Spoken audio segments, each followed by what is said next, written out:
Assalamualaikum warahmatullahi wabarakatuh.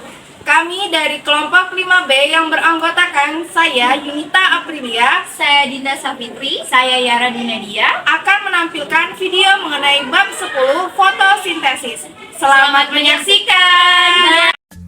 Tujuan pembelajaran yaitu mahasiswa menguasai pondasi saintifik materi fotosintesis. Materi singkat. Tanaman dan mikroorganisme fotosintetik dapat mensintesis karbohidrat dari karbon dioksida dan air.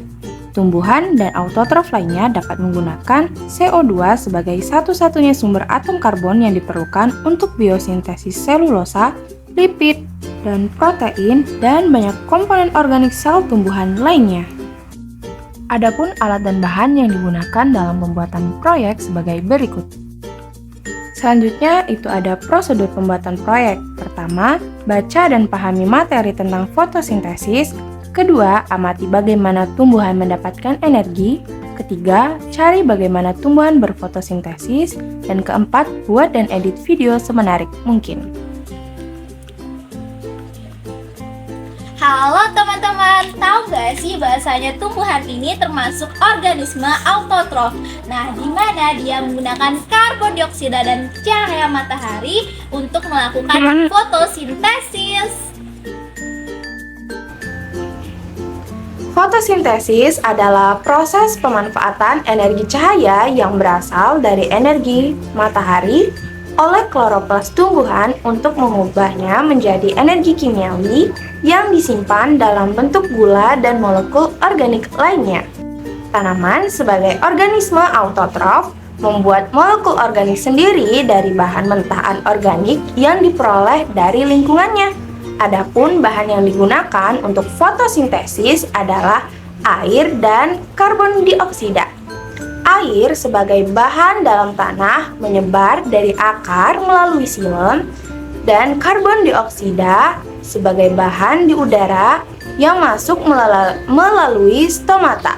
Pada dasarnya, rangkaian reaksi fotosintesis dapat dibagi menjadi dua bagian utama. Yang pertama yaitu ada reaksi terang karena memerlukan cahaya, dan reaksi gelap yaitu reaksi yang tidak memerlukan cahaya tetapi memerlukan karbon dioksida.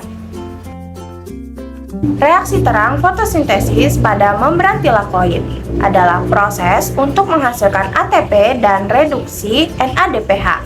Reaksi ini memerlukan molekul air dan cahaya matahari. Proses diawali dengan penangkapan foton oleh pigmen sebagai antena. Reaksi terang melibatkan dua fotosintesis yang saling bekerja sama, yaitu fotosistem 1 dan fotosistem 2. Fotosistem 1 berisi pusat reaksi P700, yang berarti bahwa fotosistem ini optimal menyerap cahaya pada panjang gelombang 700 nm. Sedangkan fotosistem 2 berarti pusat reduksi P680, artinya yaitu optimal menyerap cahaya pada panjang gelombang 680 nm. Nah, selanjutnya yaitu reaksi gelap. Reaksi gelap memiliki jalur reaksi yang disebut dengan siklus Calvin. Nah, siklus Calvin ini menggunakan ATP dan NADPH untuk mengkonversi CO2 atau karbon dioksida menjadi gula. Siklus Calvin terjadi di stroma. Nah, siklus Calvin ini memiliki 3 tahap. Yang pertama, fiksasi karbon. Kedua, reduksi. Dan yang ketiga, regenerasi akseptor CO2. Halo teman-teman, nah jadi ini adalah merupakan salah satu contoh hasil dari fotosintesis yang merupakan monosakarida berupa buah-buahan.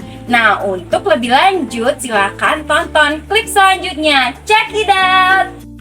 Nah, produk yang dihasilkan dari fotosintesis adalah glukosa, yang merupakan produk fotosintesis berenergi tinggi yang menyebar ke seluruh bagian tanaman melalui floem. Oksigen adalah produk fotosintesis yang keluar dari daun melalui stomata. Kesimpulan, Fotosintesis adalah proses pemanfaatan energi cahaya matahari menjadi energi kimiawi. Fotosintesis berdasarkan reaksinya dibagi menjadi dua, yaitu reaksi terang dan reaksi gelap.